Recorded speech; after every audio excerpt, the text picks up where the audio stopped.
Isang kwento na naman po ang ating babasahin na pinamagatang sa lilim ng sampalok.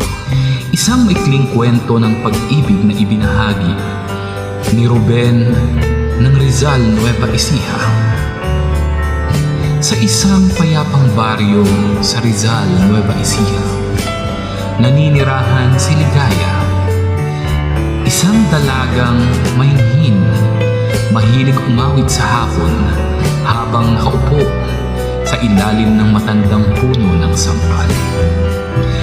Araw-araw, inaaliw niya ang sarili sa pagtawid ng mga hundiman na tila ba hinihintay ang isang bagay o baka isang tao. Sir Nel, dumating si Tomas, isang tahimik at masipag na manlililok mula sa Maynila. Minsan, nadaanan niya si Ligaya. Napangiti siya sa gandang taglay ng dalaga. Hindi lang sa itsura, kundi pati sa himig ng kanyang tinig. Araw-araw, dumadaan si Tomas.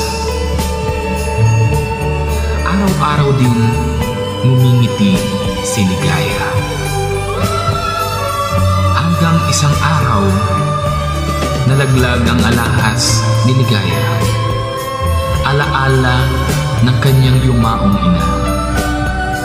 Tumulong si Tomas at doon nagsimula ang unang usapan. Ang unang tawa, ang unang tinig, ang unang titig na tila may kahulugan.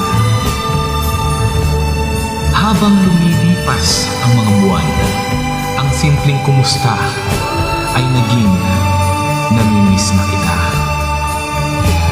Ngunit, Sir Nel, dumating din ang mga pagsubok sa kanila.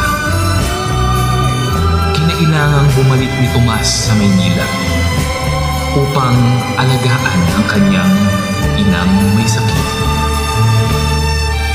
Sa ilalim ng puno ng sampalok, siya ay nagpaalam.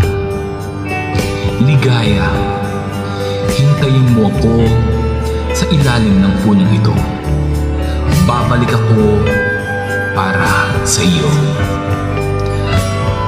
Sir Nel, lumipas po ang 3 taon. Tahimik pa rin umaawit si Ligaya sa ilalim ng puno ng sampal. Ngunit isang hapon, habang inaawit ang paborito niyang kundiman, may kamay na humawak sa kanya. Si Tomas, ngumiti siya, may luha sa mata. Ligaya, mahal ko, hindi ko nakalimutan ang pangako ko sa iyo. At doon, muling sumibol ang pag-ibig ni Ligaya at Tomas. Nagpakasal sila sa parehong lugar, sa lilim ng punong saksi ng kanilang simulan at ngayon ng kanilang habang buhay.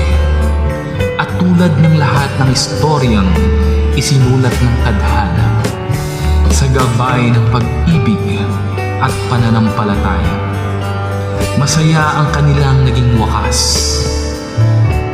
Hanggang dito na lang, Sir Nel. Maraming salamat po. Ito nga po pala ay kwento ng aking ama at ina na ngayon ay sumakabilang buhay na. Maraming salamat sa pagbabahagi ng kwentong ito.